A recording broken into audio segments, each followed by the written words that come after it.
Friends, I will be explaining the concept related to resolution and compression. So first, what is resolution? So before that, we need to understand what is pixels. So pixels are the smallest component of the display. So resolution is the array of pixels which are aligned in a screen. Both the number of pixels in horizontal and vertical. Then you can see that you have vertical 720 pixels and 1280 horizontal pixels. That defines the resolution. The larger is the screen, the more resolution is needed to see the clear image. But what we are talking about is just the pixel resolution. We will get into the types of resolution ahead. So effect of pixel resolution, that if you have high resolution images, the advantages are that you have more information about the captured images, and another advantage is that you can detect the object easily. The disadvantage include that you need more time processing it, you need more power, and you need more hardware. And for images with low resolution, it is exactly reverse, that you can easily process the image, you can easily detect. It will be difficult to detect objects and vice versa. So now we will get into the types of resolution. There are 5 types of resolution, which is pixel resolution, spatial resolution, spectral resolution, temporal resolution, and radiometric resolution. So pixel resolution, everybody knows, it is self-explanatory that as you can see, as the number of pixels increases, the images get more and more clear. That is, everybody knows. So now what is different is the spatial resolution. Spatial resolution refers to the number of pixels having different intensity. So when pixels have variance intensity, the more the object is, more the object can be detected with ease. So as you can see here, the left image has more pixels than the right image, but the object in the left image cannot be detected easily because the difference in intensity is not detectable. So more is the spatial resolution, more the object has defined line and you can detect it easily. All the motion that will be captured will be 60 frames in 1 second.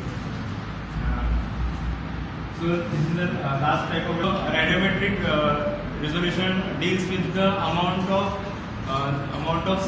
subspace of intensity. That is, for example, in 8-bit system, you have only 256 intensities by which you can represent the color intensity of image. So that is what is called as radiometric resolution. If you have more radiometric resolution, that means if you have 16-bit system, you can vary the intensity from 0 to 65K intensity levels. So that's radiometric resolution. Now we will move on to compression. So what is compression? As the name suggests, it is generally packing of data so that you can store it and transfer it efficiently. So there are 2 types of compression: lossy and lossless compression. As the name suggests, lossy compression means there is loss in information during the compression, and lossless compression means there is no loss in data. So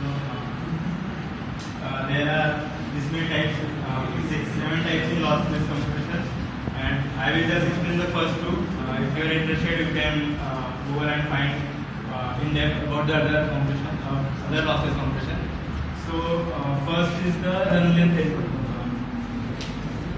So about run length encoding. In run length encoding, what you do is, if there are similar strings of same pixels, you club them and directly index it. So for example, here W represents white and B represents black. So if there is a string of pixels www 12 times, like, so you can directly represent it as 12W, 1B, 12W, and by that you can save the space and also can transmit it. So next is Huffman coding. Huffman coding you can also apply to compress. So what we do is we just count the index every pixels with the amount, with the number of with the frequency it is in the image. Like here you can see the white pixel has appeared 14 times, black 6 times, and index like that. And now what you have to do is you have to assign code to each of the pixels. So here you can to assign the code in two ways. Here it is shown in two ways. The down one is more efficient because in only 2 bits you can represent all the pixels of the image. So by doing so you can what happens is in general system due to 8-bit rotation you have to represent each pixel from 0 to 56. But now you can just represent the whole image in just 4 levels. So that saves the data and it helps to compress the image. So we move on to lossy compressions. Here as you can see in lossy compression the data or the information of the image is lost. But it is useful because when we need a high bit rate or high frame rate, you need the image to, you can ignore the information in it. So here also I will explain only the first two. So first it doesn't have any name, but it is just a common method to use in lossy compression, that you just reduce the sample space. That is, if you have a low intensity green color and high intensity green color, you just club it into a average green color and you index that. In this way you can save, you can index all the colors in just in less number of digits or less number of. And the second is chroma subsampling. This technique was widely used, but now it is not used that much. In chroma subsampling, there are two things, two definitions that are considered. That is chroma and luma. So chroma means the color part of the image, and luma means the intensity, that is the gray part of the image. So as you can see, in chroma subsampling, the indexing or the method is different. The indexing is done as 444. I will explain what is that. So on the most right that you can see is the normal combination of color and intensity. So in chroma sampling, what is done is you take 4 into 2 array pixels of the image and you approximate some of the color pixels. So as you see on the most right, 4 into 2 array is taken. J represents the number of pixels taken in the horizontal manner. So the 4 for 4. So 4 here, J is 4, A is 4, B is 4. A represents the amount of color pixels that you have taken as it is, and not approximated. B represents the amount of the color pixel which you have taken directly, and not approximated for second row. So if you see the photo 2, you can see the mid figure. There the color pixels are approximated. While all the concepts related to resolution and compression. Thank you. My topic is aperture and aperture size.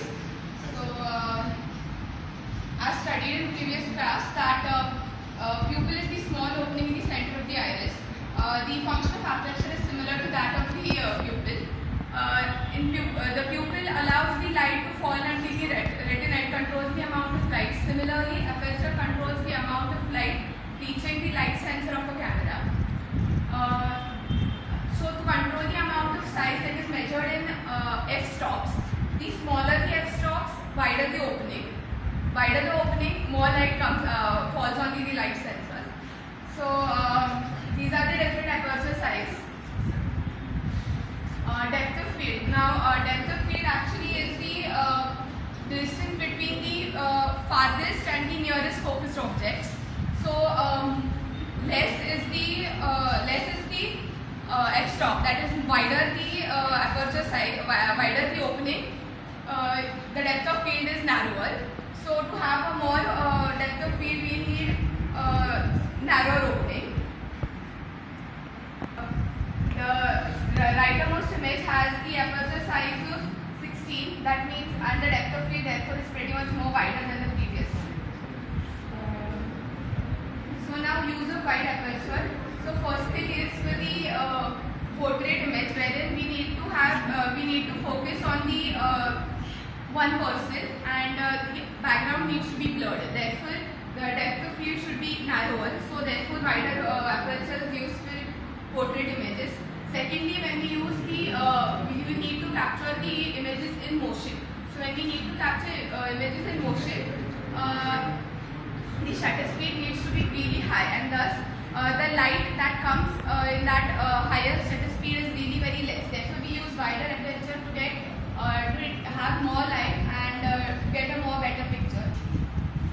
Then the use of narrower aperture will be first the landscape images, the below one, to get to cover a larger depth of field. Therefore, we use the narrower aperture to cover a greater depth of field. And the first one is actually captured, is known as the London Eye. It is actually captured when you have to when the shutter speed is really slow and you have to capture for a long time. Use narrower aperture to capture the. Thank you. Good morning friends, today let us study about ISO. ISO first of all stands for Inter-Oscillating Systematized Hippopotamus, the meaning of which is very complex, even though Google doesn't give the correct meaning. To remember it in simpler terms, it is just the sensitivity of the image sensor, that is the camera. When we go in a mobile camera and into the manual mode, we can set the different ISOs, values of which like ISO 100, 200, 400. The value, the ISO number, what it tells us, it just tells us what is the sensitivity of our camera to the light. Now the term sensitivity.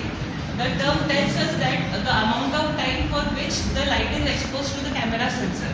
A low sensitivity means that the sensor has to be exposed to the light for a larger duration of time to capture it properly. Vice versa, high sensitivity tells us that the sensor is exposed to the light for a shorter duration of time. As we all know, when the sensor is exposed to the light for a larger duration of time, we get a proper exposed image. Hence, a lower sensitivity, that is a lower ISO values are preferred. In this image we can see that rest all the parameters are kept constant and only ISO is varied. We get the images. The lower ISO of 200 is preferred over 800 because in 800 when the sensitivity increases the grain effect is seen. What is the grain effect? The grain effect is the noise which comes in the image.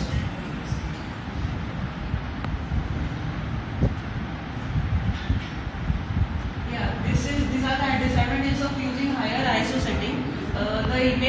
The sensor gets more sensitive to the field of view, and the grain-like structures are created on our image, which is called the grain effect.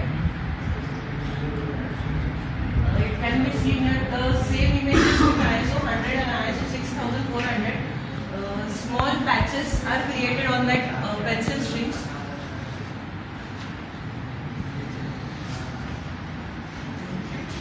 Now, where to use the high ISO setting? Where the flash use is not allowed or the light is fairly low. In that cases, we can use the high ISO setting. You can see in the first image the ISO setting was quite low, and in the second image when the ISO setting was manually adjusted, we get a proper visual image. Now we have seen aperture as Pasham explained, and the shutter speed which was to be explained by Aditya, and the ISO. Now putting all these three things together, the exposure tracker governs the image, how the image is to be captured. This is done by a parameter which is a feature rather than which is installed in our cameras, digital cameras. It is known as the meter of the judge. It takes any two of the parameters, that is shutter or aperture, shutter or ISO, any two parameters as the input and predicts the third one and sets the camera accordingly. These are the references that I use: photography.com, YouTube, Google search. That's it. Thank you.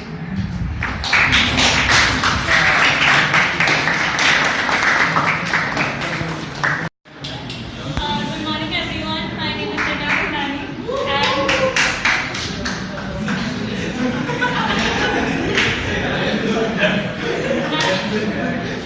and my topic is Flash.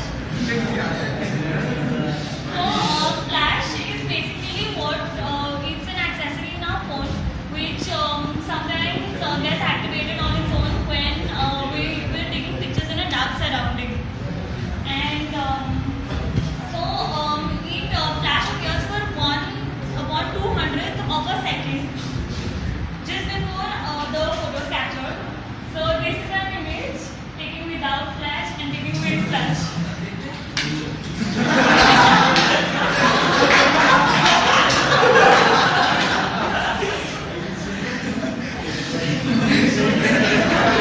So in our phones, the flash we have is built. It consists of units which are called flash units. And sometimes when for professional photography, there are flash units which are sold separately to illuminate the scene. And this flash is synchronized with the camera using a cable, or one flash is used which triggers the other flash units. So these are the types of flash. So basically, the first flash which was made was basically made by burning magnesium, and then it was burned into flash powder, where magnesium powder and potassium chloride were used, which when burned produces a flash of light. Then flash bulbs were used in which there were magnesium filaments, where and the bulb was filled with oxygen, and it was electrically ignited. So this method was stopped because it generated a lot of heat. Then we had flash tube, where 4 flash bulbs were located inside a tube, each at 90 degrees to the other, and they were mounted on the camera, and it allows us to take 4 images in succession. Then electronic flash, where it charges the capacitor to more than 100 volts, and when triggered, the capacitor is discharged and it gives a flash of light which lasts for a thousandth part of a second. Then there is high speed flash, which is basically similar to what we use, and it's a high voltage device that discharges a flash of light. These are the disadvantages of flash. It gives harsh light, which results in lots of shadows. Low intensity of flash. So when we're using flash, we cannot take photos at a distance greater than 3 meters. Red eye effect. Eye turns red. Flash is not permitted in a lot of places, like when you go to zoos, where you're not allowed to use flash.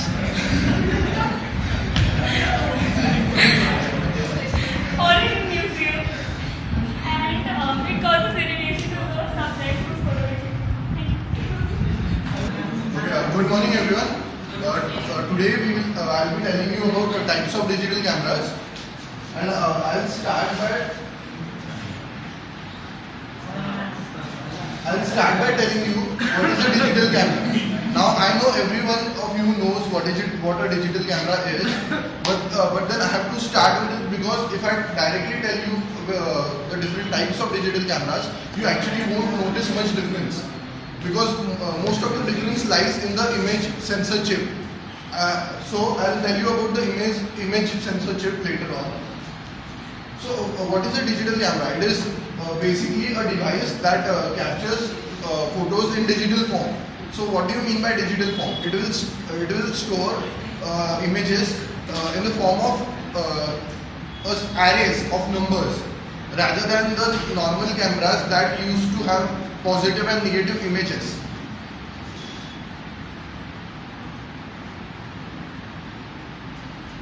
Okay, how does it work? First I'll tell you how a normal camera used to work back when we were kids.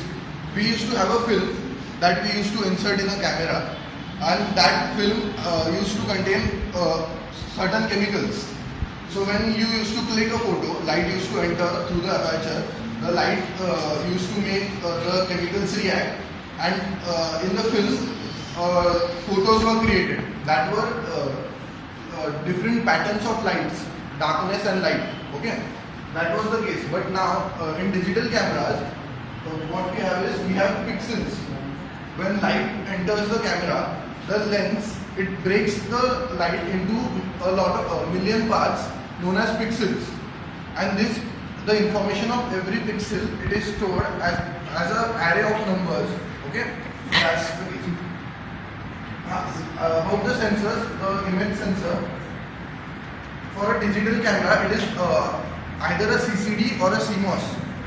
CCD stands for charge coupled device, and a CMOS. We already know a CMOS. Complementary metal oxide. This is the image sensor. This one is just the chip. This one is with packaging.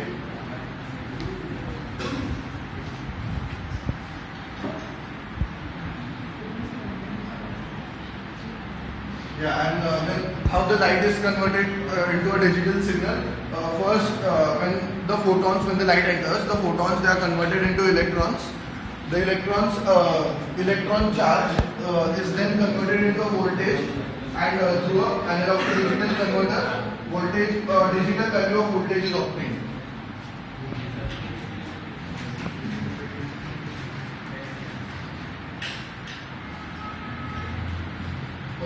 Difference between CCD and CMOS is nothing but in CCD the exposure of all the pixels can be started and stopped at the same time.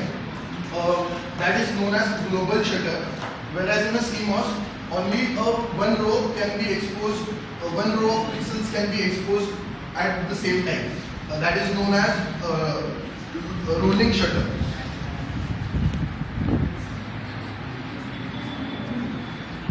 Yeah, and now types of digital cameras. Types basically vary. Now for various applications, we use various image sensor chips. This depends upon various parameters like resolution, sensitivity, frame size, pixel size. So on the basis of these parameters, there are various types. Those include compact digital cameras, bridge cameras, DSLRs. DSLRs are the most popular one. Digital single reflex lens. Then there is EFE, electronic rangefinders. There are line scan cameras.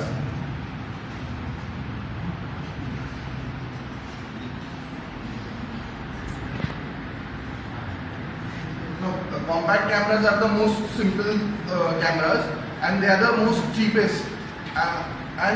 Even though they provide a variety of features, the magnitude of the features is less as compared to the other cameras. That's the difference. Yeah, and they are very small in size and hence portable.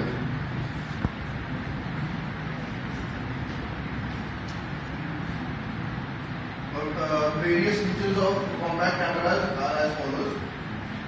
They are compact and simple, as I told you. The image can be stored in JPG format. Live preview, yeah, you can take live preview of images. Low power flash is available. Contains autofocus and zoom capability.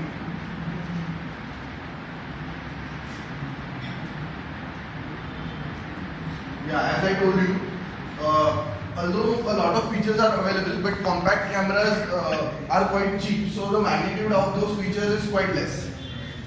As you can see, the flashes may be available only for nearby objects. And the diagonal space is nothing but the chip, the distance between the two opposite ends of the chip, and a crop factor. Crop factor is what the resolution of your camera, lens of your camera, as compared to a 35 mm chip. That is 35 mm is the standard, and your lens is as compared to the 35 mm is nothing but the crop factor.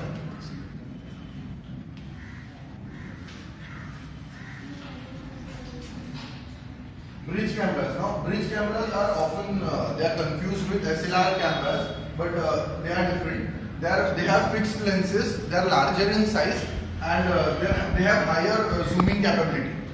So that's their main feature.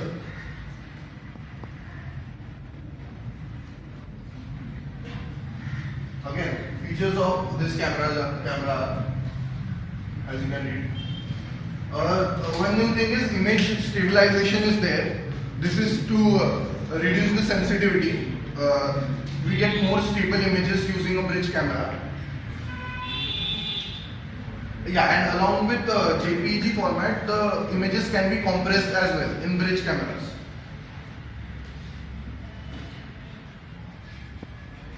Okay, now DSLR, most popular nowadays. Everyone knows. What's the difference? Yeah, SLR cameras. The only thing different between a SLR and DSLR is literally like the name. It's digital, nothing else. I'll tell you the functioning of SLR. You'll understand DSLR easily. The thing is, between the lens in a SLR, between the lens and the chip, there is a mirror. So when light enters, initially when the mirror is closed, the light won't go past to the chip. Only when you click and the mirror raises, the light enters, only then it will be directed, it will be focused by the lens onto the chip. It won't directly fall onto the chip. And since you won't get a view, at the starting when the mirror is closed, you don't get a view. So you have a viewfinder for it, so that you can see the image, see what you have to capture. This is SLR. In SLR, instead of a chip, there is a film. And DSLR, since it is digital, we have a chip, image chip. That's the difference between a digital camera and a non-digital camera. That non-digital camera uses a film, and digital cameras use a image chip, sensor chip.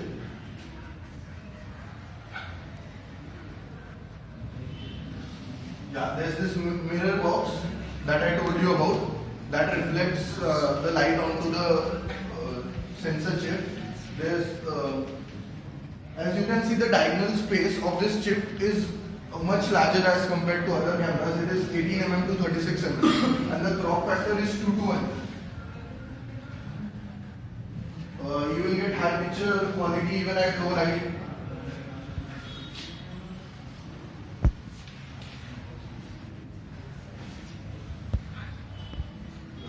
Next type is electronic viewfinder. It is nothing but a normal camera with which a viewfinder is attached. So that's it's nothing great like a DSLR.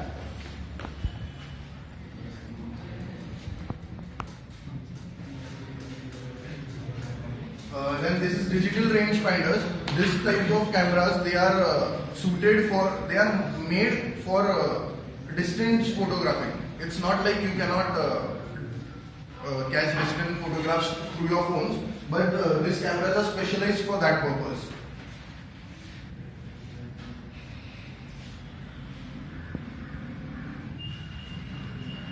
Yeah, now line scan cameras. The specialty of this kind of cameras is it will scan but in one dimensional. It will store the scanned data in one dimensional, except it will scan by a line. If you give it an image, it will scan it by a line, and it will store the image, the numbers in one dimension, not in a 2D. So to convert it in 2D, we'll have to process it in a computer. So that's the thing.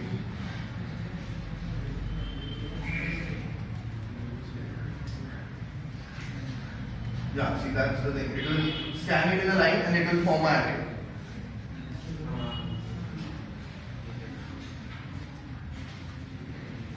Okay, that's it from my side. Thank you.